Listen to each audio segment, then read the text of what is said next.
சிவான்ற ஒரு பேர் வந்து, சிவகார்த்திகேயன்ற ஒரு பேர் வந்து எனக்கு காதல் கேள்விப்பட்டிருக்கிற ஒரு பேரா இருக்கும். பார்த்தது கிடையாது, பேசினது கிடையாது. ஆனா அடிக்கடி ஸ்ரீதர் எனக்கு சொல்லிக்கிட்டே இருப்பான் அந்த பேரை. ஸோ அப்படி இருக்கும்போது இப்போ என்னை கூப்பிட்டு போயிட்டு இன்ட்ரோடியூஸ் பண்றான். இந்த பேர்ல யார் முதல்ல இந்த மிமிக்ரி ஆரம்பிச்சது? சிவா தான் மிமிக்ரி பண்ணுவாங்க. நம்ம மிமிக்ரிங்கிறது எனக்கு வரும்ன்றது ஒரு ஒரு சின்ன கான்ஃபிடன்ஸ் லெஸ்ஸாக இருப்பேன் நான். அதில் பெருசாக நான் மிமிக்ரி பண்ணுற ஆள்லாம் கிடையாது. பட் இப்போ சிவா பண்ணும்போது அந்த கான்ஃபிடென்ட்டாக ஒன்று பண்ணும்போது அந்த கான்ஃபிடென்ட்டை நான் கடன் வாங்கிக்கிறேன். சிவா வந்து ரொம்ப எல்லாரு கூடயும் ஈஸியாக பேசுகிற மிங்கிளாரா. நான் வந்து இன்ட்ரோவர்ட். என் உலகத்துக்குள்ளார மட்டும்தான் நான் சொல்லுவேன். என்னைக்கு சண்டை போட்டால் எப்போ பிரிஞ்சோன்னு தெரியாது. அது மாதிரி என்னைக்கு பேச ஆரம்பிச்சோம் எப்போ ஒன்றா இருந்தோன்னு தெரியாது யாருக்கும். அது வாட்டில் ஃப்ரெண்ட்ஸ் எல்லாம் ஒன்றா இருந்து சிரித்து பேசி சண்டை போட்டு விளையாடி அது என்ன சொல்கிறது, அது அந்த டைம் மட்டும்தான் அது நடக்கும். லாங்கிங் ஃபீலே இருக்குது, ஒரு ஏக்கம் இருக்குது. சரி நம்ம அப்படியே இருந்திருக்கலாமே, என்னடா நீங்கள் தனித்தனி வீட்டுக்குள்ளே போய். தூங்கினாலே எனக்கு ஒரு நல்ல கனவு வரும், காதல் கனவுகள். ஏன்னா காதல் எனக்கு என்றைக்குமே கை கூடினதில்லை அப்போது காலேஜ் படிக்கும்போது. அது மாதிரி காதல் கனவுகள் வந்து எனக்கு ரொம்ப பிடிக்கும். கனவுல நம்மளுக்கு விருப்பமான ஒரு பொண்ணு நம்மளை காதலிக்கும், அதனாலே தூங்குவேன் நான். தூங்குறது ரொம்ப பிடிக்கும். எஸ்கேப்பிங் த ரியாலிட்டி எனக்கு பிடிக்கும். தூக்கத்தில் எனக்கு ஒரு கனவு வரும்ல, அந்த கனவுகள் எனக்கு ரொம்ப பிடிக்கும். ஏன்னா எனக்கு ரியல் லைஃப் வந்து நான் எதிர்பார்த்த மாதிரி இல்லை. ஏன்னா அங்கே வந்து ரொம்ப தர்ம சங்கடங்களுக்கு ஆளாகிக்கிட்டு இருக்கிற ஒரு ஃபேஸ். என்னைய முழுசா காதலிச்ச பொண்ணு வந்து சிந்து. ஸோ அது கல்யாணம் பண்ணிக்கிட்டு நாங்கள் 2 பேரும் நிறைய பிரேக்கப்ஸ் எங்களுக்குள்ளார ஆகிருக்கு. காதலிக்கும் போது ஒரே பொண்ணு கூட 10 வாட்டி 15 வாட்டிலாம் பிரேக்கப் ஆகும், திருப்பி சேருவோம், திருப்பி பிரேக்கப் ஆகும், திருப்பி ரொம்ப மூர்க்கமான பிரேக்கப்பாக இருக்கும். அடிதடி தான் பயங்கரமாக இருக்கும். கைகலப்பெல்லாம் இருக்கா? அடிதடின்ற நீங்கள் கைகளம் டெக்னிக்கலாக நாம் ஸ்ட்ரகிள் பண்ணிக்கிட்டு இருக்கும்போது அவன் அதுலேயே அவ்வளோ ஸ்ட்ரகிள் பண்ணுறான். நம்ம வேற எதுவும் குடும்பத்தில் ஆட் பண்ணிடக்கூடாதுன்றத வந்து ரொம்ப தெளிவாக she took care of me. வந்ததுக்கப்புறமா ஃபஸ்ட் ஷெட்யூல் முடிச்சு திருப்பி வந்தது. அதுக்கப்புறம் செகண்ட் ஷெட்யூல் அவங்க இல்லாமல் நான் போனது. இதெல்லாம் தான் கோவிட்லாம் ஒன்றா வீட்டில் இருந்து இதாண்டா லைஃபு, இனிமேல் இதாண்டானும் போது எனக்கு அவங்க இல்லாமல் தூக்கம் வரல. தனியாக போய் என்னால் படுத்தும் போது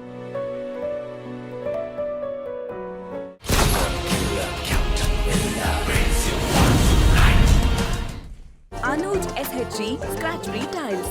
No more scratch, no more tension. Ananya's Nana Nani Homes, a paradise for senior citizens. வணக்கம்ண்ணே. வணக்கம். இது ரெட் நூல் விருந்து.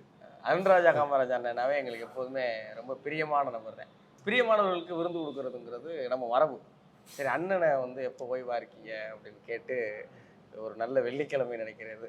அதில் அண்ணனை பிடிச்சி வர வச்சு முதல்ல உங்களுக்கு நன்றி, நீங்கள் நேரம் செலவிட்டதுக்கு. ஐயோ எதுக்கு நன்றிலாம் இல்லை, ஒரு சந்தோஷம் தான் ஆக்சுவலாக சந்திக்கிறதுல, உங்களை சந்திக்கிறதுல பர்டிகுலர்லி. எனக்கு உங்களை ரொம்ப பிடிக்கும், உங்களோட தமிழ் ரொம்ப பிடிக்கும். ஸோ அதனால தான் நான் வந்து எதுவுமே செகண்ட் இதே யோசிக்காமல் நான் ஊரில் இருந்தேன். ஊர்லேருந்து வந்த உடனே உங்களை சந்திக்கிறேன்னு நான் சொன்னேன். விருந்து எக்ஸ்பெக்ட் பண்ணாதது, ரொம்ப நன்றி. ஆரம்பிக்கலாங்களா?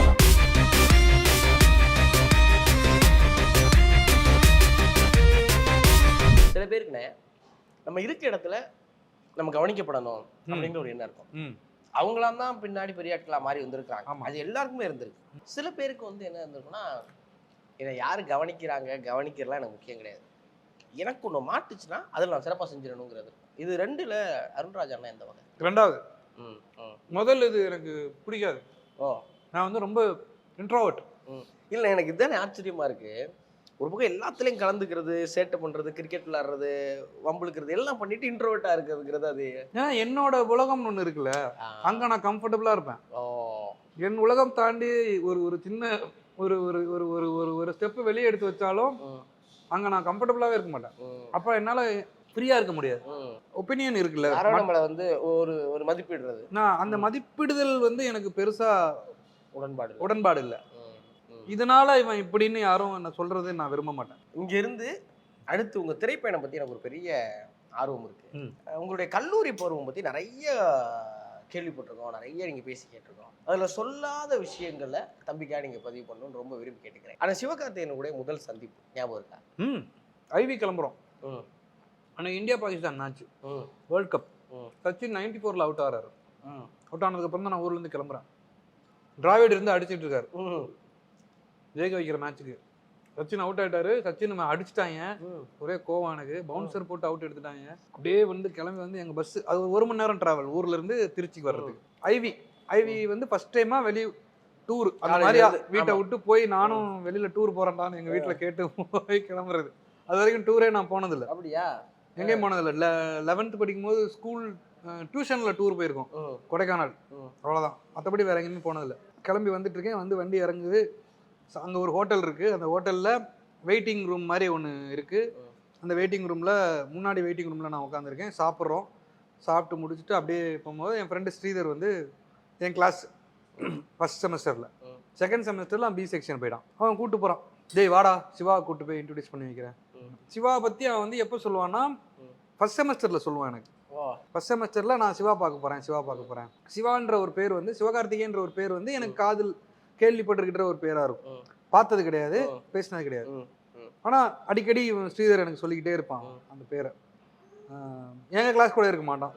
அவங்க கூடயே பேசும். ஏன்னா அவன் 11th 12thலாம் ஒன்றா படித்தாங்க. அவங்க ஃபுல்லாக கேம்பெயினில் ஒன்றா படித்தாங்க. சரி சரி. ஸோ அப்படி இருக்கும்போது இப்போ என்னை கூப்பிட்டு போயிட்டு இன்ட்ரடியூஸ் பண்ணுறான். இப்போ நாங்கள் என்னன்னா அங்கே அன்றைக்கி எல்லாரும் பேசிக்கிட்டு இருந்தது அந்த கிரிக்கெட் மேட்ச் பற்றி. பாகிஸ்தானை ஜெயிச்சிட்டோம். ஜெயிச்சதுக்கப்புறம் அதோட என்னென்ன இருக்குது அந்த கொண்டாட்டங்களை பேசிக்கிட்டு இருக்கோம் ஃபுல்லாக. அப்போ அறிமுகமாகிக்கிறோம். அந்த ஒரு 3 நாள் நம்ம இங்கே வந்துட்டு சென்னைக்கு தான் வந்தோம் ஃபஸ்ட்டு. சென்னைக்கு ஐவி வந்துட்டு திருப்பி அங்கே போகிறதுக்குள்ளார நாங்கள் ஒரு க்ளோஸ் ஃப்ரெண்ட்ஸ் ஆகிட்டோம்.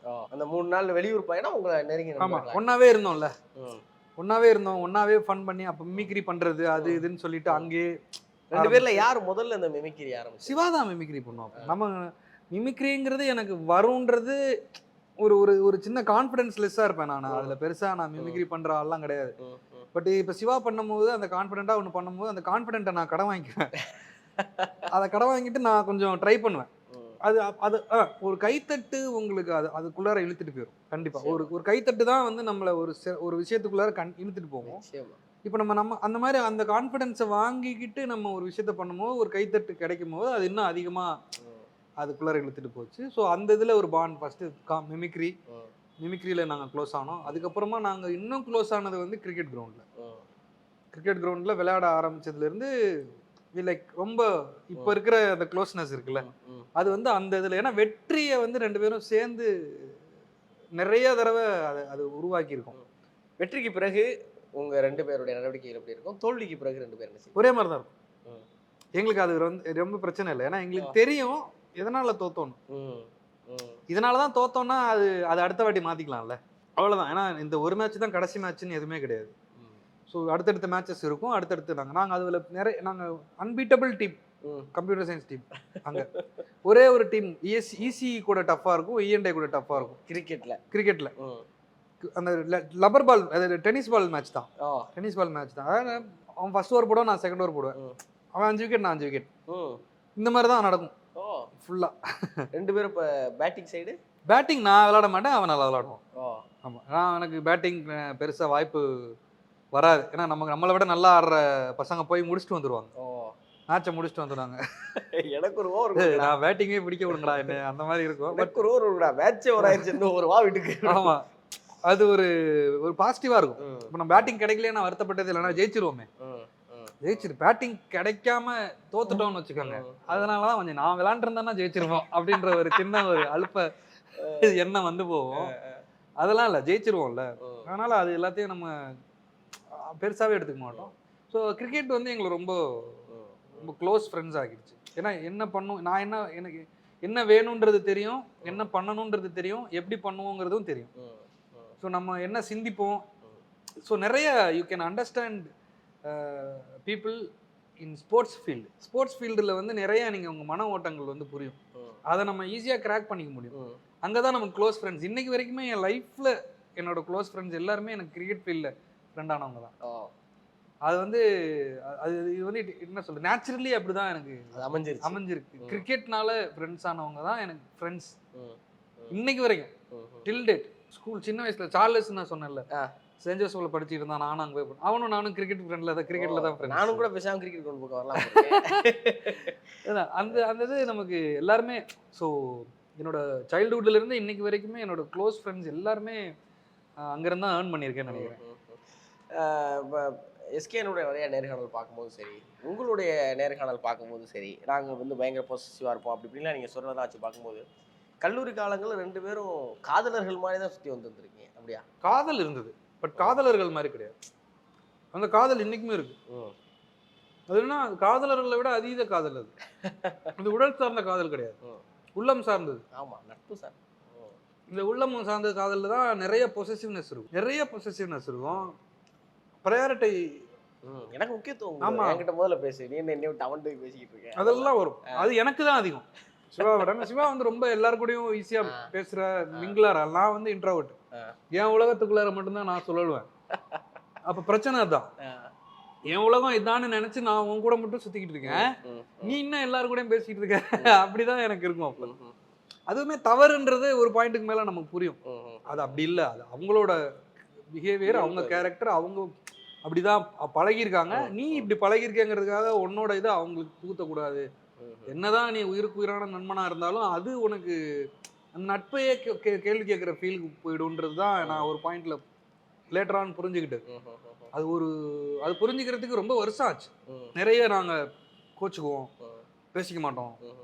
நாங்க என்னைக்குமே வந்து சண்டை போட்டு பிரிஞ்சது கிடையாது, திட்டி வார்த்தையை விட்டு அப்படி என்னைக்குமே நாங்க பண்ணிக்கிட்டதே கிடையாது, பண்ணிக்க போறதும் கிடையாது. அது வந்து என்னன்னா, அது கோவம் வரும்ல, அது எதனாலன்னா இந்த இதுதான், இந்த புரிதல். என் உலகம் சின்னது, அதுல நீ மட்டும்தான் இருக்க, இல்ல இன்னும் கொஞ்சம் பேர் தான் இருக்காங்க, இப்ப நீங்களும் இல்லைன்னா நான் எங்க போறது அப்படின்றது என் தாட்டு. நான் பறந்து போற பறவை, நீயும் எனக்கு ஃப்ரெண்டு தான், அவங்களும் எனக்கு ஃப்ரெண்டு தான் அப்படின்ற ஒரு ஃபீல்ல இருக்கிற உங்களோட அந்த மனநிலையை புரிஞ்சுக்கிறதுக்கு ஒரு டைம் எடுக்கும்ல. அந்த டைம் வந்து நிறைய பிரிவு தான் எங்களுக்கு உருவாக்குச்சு. பேசாம இருக்கிறது, ரொம்ப நாள் பேசாம இருப்பேன். நான் தான் அதுல கொஞ்சம் என்ன முசுடு, கொஞ்சம் அந்த முசுடு. ஆமா, ஈஸியா ட்ரிகர் ஆயிடுவேன், சென்சிட்டிவான ஆளு, சட்டுன்னு கோவப்படுவேன். எல்லாருக்கிட்டே வராது உரிமை உள்ள. ஆமா, இவங்கிட்டனா எனக்கு ரொம்ப கோவமா இருக்கும். டேய், நான் உங்க கூட பேசணும்னு நினைக்கிறேன், நீ என்னடா என்கிட்ட பேசவே மாட்டேற, நீ பாட்டுக்கு போற வர, அப்படி இருக்கும் எனக்கு. பட் அதெல்லாம் ஒரு பாயிண்ட்டுக்கு மேல எனக்கு புரிஞ்சுது. வரும்போது. ஆனா நாங்க வந்து சண்டை போட்டு என்னைக்கு சண்டை போட்டோம், எப்ப பிரிஞ்சோன்னு தெரியாது. அது மாதிரி என்னைக்கு பேச ஆரம்பிச்சோம், எப்ப ஒன்னா இருந்தோம்னு தெரியாது யாருக்கும். அது பாட்டுல ஆமா, என் ஃப்ரெண்ட்ஸ்ல இன்னும் மத்த ஃப்ரெண்ட்ஸ் தான் இருப்பாங்களா, அவங்க எல்லாம் அப்ப நாங்க பேசாம இருக்கும்போது அவன் இல்லாதப்ப என்கிட்ட பேசுவாங்க, இல்ல நான் இல்லாதப்ப அவன்கிட்ட பேசுவாங்க. திடீர்னு நாங்க 2 பேரும் பேசிட்டு போயிட்டு இருக்கோம்ல, அதை பார்த்தோன்னா அவங்க சாக்காயிவாங்க. நம்ம பாட்டுக்கு இவங்க இல்லாதப்ப அவன்கிட்ட பேசியிருந்தா, அவன்கிட்ட பேசியிருந்தா, 2 பேரும் தோல் மேல கை போட்டு பேசிட்டு போயிட்டு இருக்காங்க, இப்ப நம்ம அப்படி இருக்காது. எனக்கு இது ஒரு ஆச்சரியனே. சிவகார்த்திகேயன் இந்த கேள்வி கேட்குறோம், நீங்க வந்து எந்த தவறான பழக்கத்துக்குள்ளேயும் உங்களை ஈடுபடுத்திக்க, அது காரணம் என்னன்னு கேட்டப்போ அவர் சொன்ன ஒரே வார்த்தை என்னன்னா, அதுக்கு காரணம் நட்பு ஓட்டம்னு சொன்னார். இப்போ நீங்க வந்து ரொம்ப பழம் பாய்ஸ் கிடையாது, ஃபர்ஸ்ட் பெஞ்ச் பாய்ஸ் கிடையாது, கிரிக்கெட் கிரவுண்ட்லேயே கடந்துருந்துருக்கீங்க, கிளாஸுக்கு டியூஷனில் போயிருக்கீங்க, படத்துக்கு போயிருக்கீங்க, கல்சுரில் அடிச்சு ஜெயிச்சிருக்கீங்க, இப்படி பயங்கர ஒரு ஆர்ப்பாட்டமான ஒரு டீமாக இருந்தது. ஆனால் எந்த ஒரு தருணத்திலையுமே நீங்கள் வந்து தவறான வழி பக்கம் திரும்பவே கிடையாது, மது சுற்றி எங்கிட்டுமே போவே கிடையாதுல்ல. அது எப்படி சாத்தியப்பட்டுச்சு? அது அந்த வயசில் அது எப்படி சாத்தியம்? இதுதான் நட்பு வட்டம் தான். நாங்கள் எதில் நாங்கள் எங்கேஜ் தான் இருக்கோங்கிறது முக்கியம் இல்லை.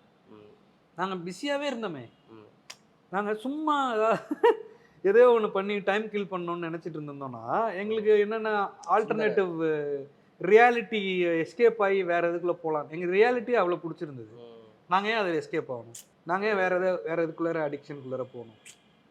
அப்படி இல்லை, நாங்கள் ஒன்றா இருக்கிறதே ஒரு பெரிய மகிழ்ச்சி தான். மகிழ்ச்சி, அதோட பெரிய போதை என்ன இருக்குது நமக்கு. அது அது அது அது அது எப்பவுமே இருக்கணும்னு நினச்சிக்கிட்டு இருக்கிற ஒரு போதை. நாங்கள் ஃப்ரெண்ட்ஸ் எல்லாம் ஒன்றா இருந்து சிரித்து பேசி சண்டை போட்டு விளையாடி, அது என்ன சொல்றது, அது அந்த டைம் மட்டும்தான் அது நடக்கும்.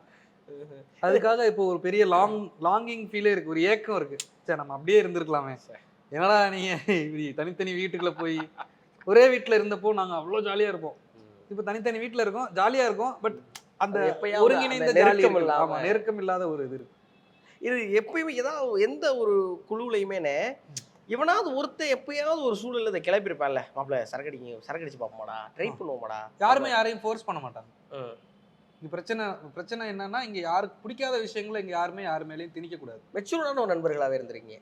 அது அது அது அப்படிதான் தெரியல, அது என்ன அந்த மெச்சூரிட்டி எங்க இருந்து வந்துச்சு, எப்படி வந்துச்சு. சிவாவுக்கு பிடிக்காது, அதனால நாங்க தவிர்த்துருவோம். அது சிவாவுக்கு பிடிக்காதுன்றதான் காரணம். அந்த மாதிரியான விஷயங்கள்ல அவன் என்கரேஜ் பண்ண மாட்டான். அது மாதிரி அரியர் வைக்கிறதுல கூட சொல்லுவான், நீ ஒரு வருஷம் உன்னோட வாழ்க்கையில பின்தங்குற, உனக்கு பின்னாடி வர்றவன் உனக்கு முன்னாடி போறான். நீ அரியர் வச்சு எழுதுறதுனால இது பிரச்சனை இருக்கு. நீ வந்து வெயிட் பண்ற, நீ வெயிட் பண்ணி முன்னாடி போகணும். பாஸ் பண்றவன் உனக்கு பின்னாடி வந்தவன் முன்னாடி போய்கிட்டே இருப்பான். இப்போ அவன் எங்கே ஒரு இடத்துல நின்றுட்டு இருப்பான், நீ கொஞ்சம் கொஞ்சமா தான் தவழ்ந்து தான் போகணும். அது ஏன் பண்ற அப்படின்னு அவன் கேட்பான். இதை வந்து ஒரு சமூக கோவமா தம்பி பார்க்குறேனே. அதுதான் உங்களுடைய படத்துலையுமே நான் தொடர்ந்து பார்க்குறேன். அது கணா, நெஞ்சுக்கு நீதி, லேபிள், இது எல்லாத்தையும் ஒரு சமூக கோபம் தான் உங்கள் படைப்புகளாக வரும். ஒவ்வொரு இயக்குனருக்கும் ஒரு அடையாளம் இருக்குது. இந்த இயக்குனர் வந்து இந்த மாதிரியான ஒரு காட்சி அமைப்போடு இருப்பார். இந்த இயக்குனருடைய படங்களில் இந்த மாதிரியான ஒரு கருத்தியல் ஆழம் இருக்கும். அருண்ராஜா காமராஜோட படங்கள் இங்கே சமூகத்தில் என்ன இருக்குன்னா, அரசியல், பொருளாதார, சமூக வேற்றுமையின்மை தான் இங்கே இந்தியாவில் தேவைன்னு சொல்கிறாங்க. உங்கள் படத்தில் கனால பொருளாதார வேற்றுமை இருக்கிறத தெளிவாக காட்டுறீங்க. நெஞ்சுக்கு நீதியில் சமூக மற்றும் அரசியல் வேற்றுமை காட்டுறீங்க. லேப்பிளும் சமூகம் மற்றும். இப்போ இந்த வேற்றுமைகளுக்கான ஒரு கோபம் இருக்குல்ல, இது இந்த எக்ஸாம் பேப்பர்ல இருந்து தான் தொடங்குதா? இல்லை, அது எனக்கு எக்ஸாம் பேப்பர்ல இருந்து தொடங்குதான்னு கேட்டால் இல்லை. நம்ம நிறைய விஷயங்கள் பார்க்குறோம், தப்புன்னு தெரியுது. அதுதான் கேட்குறேன். வேற எங்கெல்லாம் குரல் கொடுத்துருக்கீங்களா? எங்கேயாவது பொதுவெளியில் அல்லது வேற எங்கேயாவது? அது மாதிரி தனிப்பட்ட இதா ஒரு தலைமைக்கு தலைமை பண்போட இருந்திருக்கேனான்னு தெரியல. பட் ஒரு டீம் பிளேயரா பண்ணியிருக்கேன். ஏதாவது ஜல்லிக்கட்டுல ஃபுல்லா பாட்டு பண்ணோம், நம்ம இதுக்கு பாட்டு பண்ணோம். நம்ம என்னோட ஃபார்ம் ஆஃப் எக்ஸ்பிரஷன் மியூசிக், கலை வடிவம் தான். அதுல நான் எதிர்ப்பு வடிவம் கலை தான். நம்ம ஹைட்ரோ கார்பன் திட்டத்துக்கு எதிராக ஒரு பாடல் பண்ணியிருக்கோம். போயிருக்கோம் ஸ்பாட்டுக்கு நிறையா. அந்த ஜல்லிக்கட்டு நேரங்களில் எல்லா ஊர்களுக்கும் போய் ஜல்லிக்கட்டு நடத்தினாங்க. நடத்தின இடத்துல நாங்கள் போய் கூட நின்று பண்ணோம். ஸ்ரீவி பிரகாஷ் அவர் கூட சேர்ந்து நான் போயிருக்கேன். இதெல்லாம் எந்த காலகட்டம்? நெல்சன் அண்ணன் கூட சேர்றதுக்கு முன்னாடியா? சேர்ந்ததுக்கு அப்புறம். ஆமாம், அதுக்கப்புறம் அவர்கிட்ட வந்துட்டு பாடலாசிரியராக ஆரம்பிக்கும் போது தான் ஆரம்பிச்சு பாடலாசிரியராக பயணிச்சுக்கிட்டு இருக்கும்போது பாடலாசிரியர் சந்தோஷ் நாராயணன் அண்ணன், ஜிவி அண்ணன் கூட இருக்கிற நேரங்கள். ஆமாம், அந்த நேரங்களில் அருண்ராஜா காமராஜுங்கிற ஒரு இளைஞன் கலைஞன் ஆனதுக்கு நிறைய பேரோட பாதிப்பு இருக்கு. ஆனா இயக்குனர் ஆகுறதுக்கு கிறிஸ்டோபர் நோலன் தான் காரணமா, இல்ல வேறு யாராவது? கிறிஸ்டோபர் நோலன்லாம் எனக்கு டார்க் நைட்டுக்கு மூலமாக தான் தெரியும். பட் எனக்கு ஆயுத எழுத்து தான். ஆயுத எழுத்து தான். ஆயுத எழுத்துல வில்லனோட ஆட்கள்லாம் உட்காந்துருப்பாங்க. ஒரு பெருசாக மீச வச்சு ஒருத்தர் இருப்பார். அவர் வந்து பசங்களை அடித்தவன். அவர் வருவார், சூர்யா சார் வருவார், வந்து உட்காருவார். பேசிட்டு இருக்கும்போது இவர் இந்த கேரக்டர் வந்து இன்னொரு கேரக்டர்கிட்ட கம்யூனிகேட் பண்ண ட்ரை பண்ணும்போது நான் ஒருத்தர் பேசிகிட்டு இருக்கலன்னு ஒரு அடி விடுவார். எதிர்பாராத நேரத்தில் அது ஒன்று இருக்கும். ரொம்ப பிடிச்சி அது மாதிரி நானும் சொல்லுது லகிச்சு போகிறோம். ஆமாம், எப்படி அது ஒரு கான்வர்சேஷன் தான் அது. ஆனால் அந்த கான்வர்சேஷனுக்குள்ளார ஒரு ஹீரோயிசம் இருக்குது. அந்த இதில் திடீர்னு ஒரு பேங்காக ஒரு விஷயம் அந்த சீன் கிரியேட்டாக அப்புறமா அடிதடி ஒன்று ஆரம்பிக்கும். நம்ம எதிர்பார்க்கவே மாட்டோம் அந்த இடத்துல அப்படி ஒரு அடிதடி வரும்னு. சும்மா பேச்சுவார்த்தையில் பேசிட்டு போயிடுவாங்க அப்படின்னு நினைக்கிற இடத்துல ஒரு இது வரும். அது எனக்கு ஒரு மாதிரி எனக்கு ரொம்ப பிடிச்சிருந்துச்சு. அந்த அந்த அந்த இது இதயத்தை திருடாதே படத்தை நான் எத்தனை வாட்டி பார்த்துருப்பேன்னு தெரியாது. ரொம்ப பிடிச்ச படம் அது. அதுக்கப்புறமா வந்து எல்லாரும் சொல்கிற படம் நாயகன்.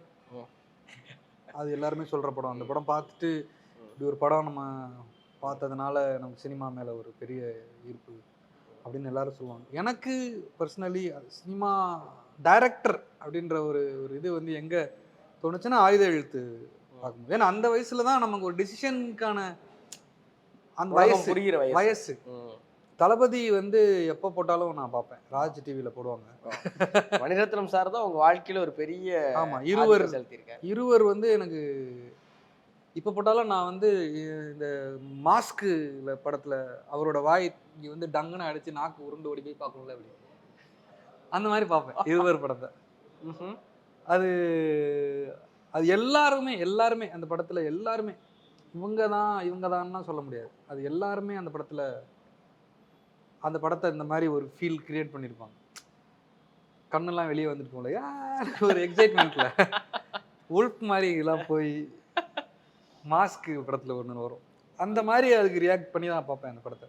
இதெல்லாம் தான் என்னை இயக்குனராக ஒரு இதுக்குள்ளார என்னை இழுத்துட்டு போனது. அந்த மைக்கேல் நமக்குள்ள இருக்கிற அந்த ஒரு ஒரு போராட்டம் இருக்குல்ல, அந்த ஒரு போராட்டம் நம்ம ஒரு அறம், அந்த அறம் வந்து என்னோட படங்கள்ல பிரதிபலிக்குதான் நான் நினைக்கிறேன். நான் நெல்சன் அண்ணன் வந்து இன்னைக்கு அருண்ராஜா காமராஜா அப்படின்னு வலைவெளியில போய் பதிவு பண்ணோம்னா ரொம்ப பிரதானமா வந்து நிக்கிறது வந்து நீங்க, எஸ்கே அண்ணன், நெல்சன் 3 பேரும் உட்காந்துருப்பீங்க. அப்ப உங்களுக்கு பயங்கரமா கலாய்ப்பாரு நெல்சன். அவன் பார்ப்பேன். இல்ல, அவர் கலாய்க்கணும்னு அவர் பண்ணல. அவருடைய இதுவே அதுதான். அவர் சும்மா நார்மலா பேசும்போது இப்போ எப்போ போனாலும் குப்பரகப்படுத்திருப்பேன் செந்தில். இப்போ இது வந்து அதாவது உங்களை பத்தி முன்ன பின்ன தெரியாத ஒரு மனிதனுடைய பார்வை. ஆனா அப்ப அருண்ராஜா காமராஜா உண்மையிலே என்னதான் பண்ணிட்டு இருந்தாரு அந்த காலகட்டத்துல? அந்த அறையில அங்க படுத்திருந்த அருண்ராஜா காமராஜாங்கிற கனவுகளுக்காக ஓடுகிற இளைஞன் உண்மையிலே அப்ப என்னதான் பண்ணிட்டு இருந்தாரு? தூங்கிக்கிட்டு இருந்தான். அவர் சொன்னதான் உண்மை.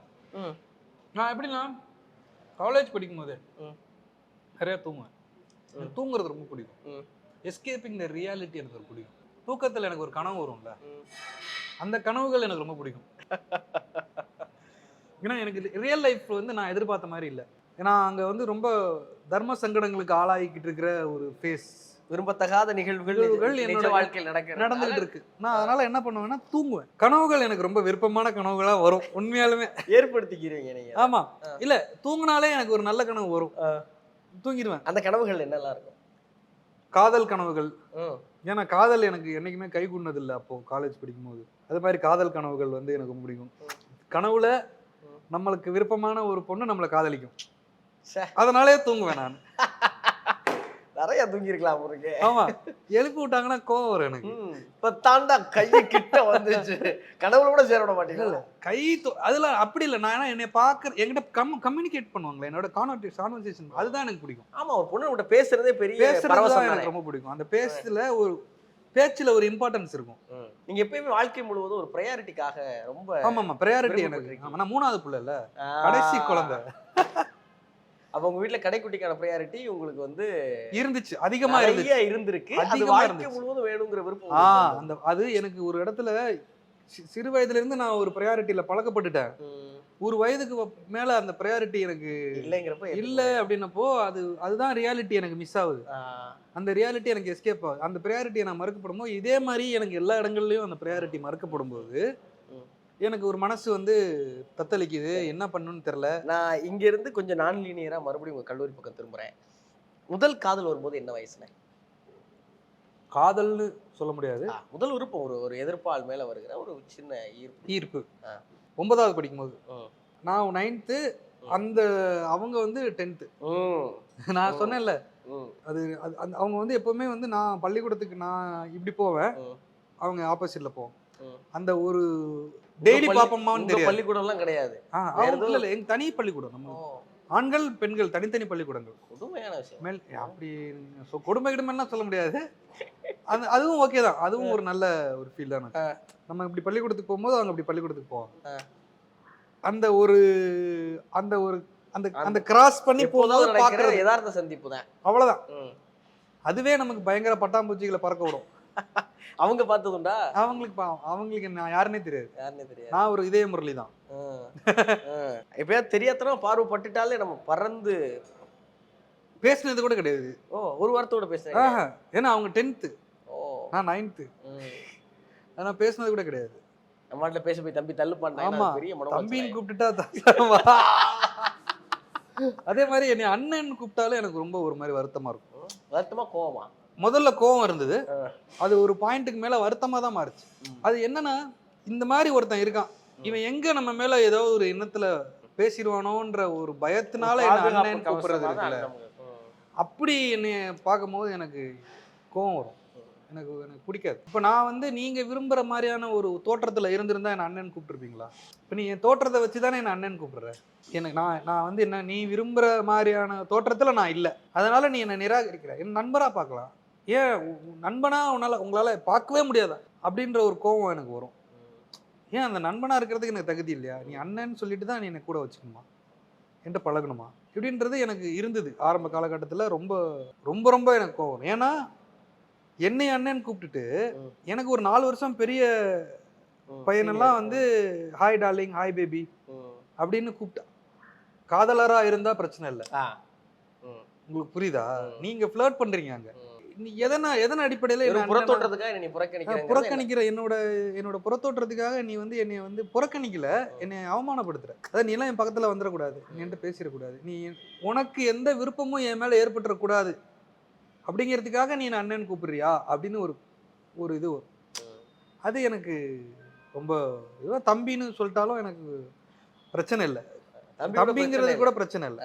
அண்ணன்னு சொல்லும் போது இருக்குல்ல, அது வந்து எனக்கு ரொம்ப ஒரு அயோக்கியத்தனமாவே அயோக்கியத்தனம் தான். அது அயோக்கியத்தனமாவே அது மாதிரிலாம் இல்லை, அயோக்கியத்தனம் தான். ஏன்னா எனக்கு அந்த கான்ட்ரடிக்ஷன் நானே பார்ப்பேன். நீ என்னை அண்ணன் கூப்பிட்டீங்கன்னா எனக்கு பெரிய ஆளையே அண்ணன் தானே கூப்பிடணும். எனக்கு வயசுல மூத்தனவங்களே நீங்க அண்ணன் தானே கூப்பிடணும். நானே அண்ணன் தான் கூப்பிடுறேன். நீ என்ன அண்ணன் கூப்பிட்டா அப்பா கூட. அப்போ என்ன மாதிரி சிந்தனை இருக்கு? அப்போ நான் வந்து உடல் சார்ந்த ஒரு எண்ணத்தோட நான் அவங்ககிட்ட பழகுறேன்னு நீ என்ன நினைச்சது என்ன அண்ணன் கூப்பிடுறியா அப்படின்னு எனக்கு ஒரு கொஸ்டின் வரும். நான் அப்படிலாம் யோசிக்க கூட இல்லை. ஆனா நீ உடல் சார்ந்த எண்ணத்தோட இருக்கேங்கிற. அப்போ அது என்னன்னா, நீ அந்த மாதிரி சிந்தனையில இருந்துகிட்டு என்னை அண்ணன் கூப்பிடுற அப்படின்னு எனக்கு தோணும்.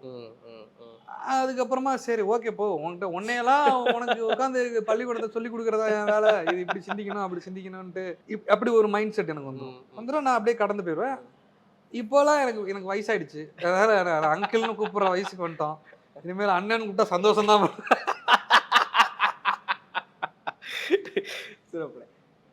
முதல்ல இது காதல் தாண்டான்னு அந்த புரிதலோட வந்த காதல் எப்ப? இங்கே சென்னைக்கு வந்துதான்.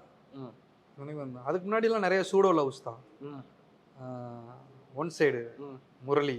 முதல்ல நான் காதலிச்ச பொண்ணு, என்ன காதலிச்ச பொண்ணு அப்படிதான் சொல்லணும்.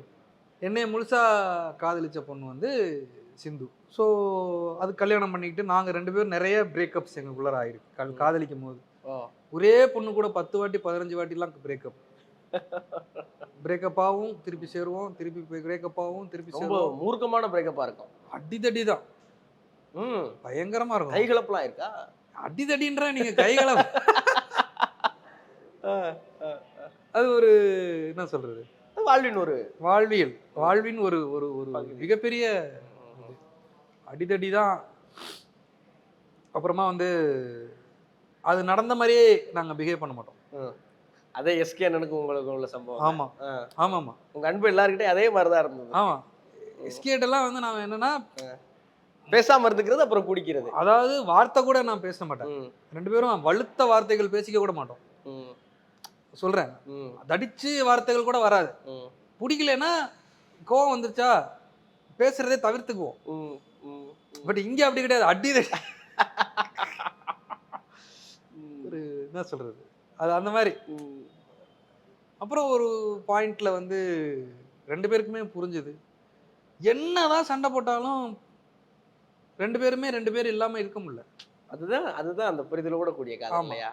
இல்லாம இருக்க முடியாது, இருக்க முடியலன்றதுதான் அதோட தனிச்சிறப்பா இருந்தது. எவ்வளவு சண்டை போட்டாலும் திரும்பவும் தேடி போய் நிக்கிற இடம் அதான். நானும் சரி அவங்களும் சரி. அப்புறமா வந்து திருப்பியும் கல்யாண வாழ்க்கைக்குள்ளார காதல்லே இவ்வளவு பிரச்சனைனா அப்ப கல்யாணத்துல யோசிச்சுங்க. 2 பேரும் தனித்தனியா இருந்தப்பே அடிதடி தகராறு வெட்டு குத்து அளவுக்கு போயிருக்கும். ஒரே வீட்டுல இருக்கும்போது அது நிறைய இருந்தது. WWE சாம்பியன்ஷிப்ங்கிற மாதிரி தான் ஆரம்பிக்குமா? ஆமா ஆமா. ஆனா அது வந்து ஒரு பாயிண்ட்டுக்கு மேல ஏன் இந்த சண்டை எல்லாம் இருக்குன்னா 2 பேர் மேலேயும் அதீதமான எதிர்பார்ப்பும் இருக்கு, அன்பும் இருக்கு. நான் ஒன்று அதிகமாக எதிர்பார்க்குறேன், அவங்க அதிகமாக எதிர்பார்க்குறாங்க. இப்படின்றத 2 பேருமே ஒரு பாயிண்ட்ல புரிஞ்சுக்கிட்டோம். எப்போனா கோவிடுக்காக ஃபர்ஸ்ட் லாக்டவுன் போட்டாங்கல்ல, அப்போ புரிஞ்சுக்கிட்டோம். ஓ இவ்வளோதான், நாங்கள் என்னங்க ஈஸியாக இருக்கு, இது தெரியாமல் இவ்வளோ நாள் கஷ்டப்பட்டவங்க அப்படின்லாம் இருந்தது. அப்புறம் கோவிட்ல நாங்கள் வந்து வீட்டுக்குள்ளாரே 2 பேரும் இருந்து அது ஒரு என்ன சொல்றது, ஒரு இணைப்பறியாத ஒரு ஜோடினா இந்த ஜோடி தாங்க. அந்த மாதிரி ஒரு feel. Then she took care of everything. என்னை வந்து எனக்கு எங்கள் வீட்டில் என்ன இருக்குன்னே தெரியாது. என்ன பொருள் வேணும், என்ன வேணாம், எவ்வளோ காசு இருக்குது, என்ன எவ்வளோ வேணும், எதுவுமே எனக்கு தெரியாது. நம்ம அது எல்லாத்தையும் வந்து கம்ப்ளீட்லி அவங்க தான் பார்த்துக்கிட்டாங்க. எனக்கு எந்த ஒரு சிரமமும் கொடுக்காம கனவுக்கு முன்னாடி ஓடு. டெக்னிக்கலாக நாம் ஸ்ட்ரகிள் பண்ணிக்கிட்டு இருக்கும்போது அவன் அதுலேயே அவ்வளோ ஸ்ட்ரகிள் பண்ணுறான், நம்ம வேற எதுவும் குடும்பத்தில் ஆட் பண்ணிடக்கூடாதுன்றத வந்து ரொம்ப தெளிவாக she took care of me everything. நான் வந்து ஷூட்டிங் ஃபர்ஸ்ட் படம் கனா எடுக்கும்போது நான் ஷூட்டிங் பாட்டெலாம் கூட்டு போகல. ஹிந்தி அவங்களுக்கு தெரியும், அதனால ஹிந்தி போர்ஷன்ஸ் எடுக்கும்போது மட்டும் நான் கூட வச்சுக்கிட்டேன். அதுலேயுமே எங்கள் 2 பேருக்குள்ளார அவ்வளோ முரண் இருக்கும். ஒரு அந்த ப்ரையாரிட்டி கிளாஷ் இருக்கும். நான் வந்து என்னோட co director Tamilarasan Pachamuthu rubber பந்து டைரக்டர், அவன் சொல்கிறதான் கேட்பேன். அவன் ஏதாவது ஹிந்தியில் சொன்னான்னா கரெக்டுன்னு சொல்லுவேன். இப்போ இவங்க ஏதாவது ஹிந்தியில் சொல்லும் போது அது வேணான்றேன். அதில் கோவம் வந்துடும். அந்த ஒரு இது வரும், ப்ரையாரிட்டி ஈகோ பிரச்சனை ஆகிடும். அவங்க 2 பேரும் சிஸ்டர் பிரதர்னு பேசிக்குவாங்க, ஸ்பாட்டில் 2 பேரும் எதிர்முதிருமா நிற்பாங்க. அந்த மாதிரி இருக்கும். அதனால எனக்கு ஒரு பயம் வந்துருச்சு. ஐயோ இப்படி எல்லாரையும் எல்லா இடத்துக்கும் கூட்டு போய் வச்சிருந்தோம்னா பிரச்சனை ஆகிடும். அப்புறம் நமக்கு இருக்கிற ஒரு பேசிக் இதுவும் இருக்கிற பிரச்சனைல இது வேறையா அப்படின்ற ஒரு மாதிரி ஆகிடும்னு சொல்லிட்டு அதுக்கப்புறம் நான் கூப்பிடல. நெஞ்சுக்கு நீதி டைமில் கோவிட்லாம் ஒன்றா வீட்டில் இருந்து இதாண்டா லைஃபு, இனிமேல் இதாண்டானும் போது எனக்கு அவங்க இல்லாமல் தூக்கம் வரல. தனியாக போய் என்னால் படுத்தவும் முடியல. அங்கே எனக்கு தூக்கம் வர மாட்டேங்குது. காலைல ஷூட்டிங் சீக்கிரம் எந்திரிச்சு வேற போகணும். என்ன பண்ணுறதுன்னா சரி நான் வரேன்னு சொல்லி கிளம்பி அங்கே வந்ததுக்கப்புறமா ஃபஸ்ட் ஷெடியூல் முடிச்சு திருப்பி வந்தது. அதுக்கப்புறம் செகண்ட் ஷெடியூல் அவங்க இல்லாமல் நான் போனது. இதெல்லாம் தான் நம்ம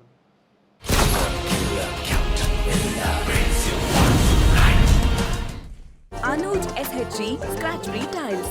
No more scratch, no more tension. Ananya's Nana Nani Homes, a paradise for senior citizens.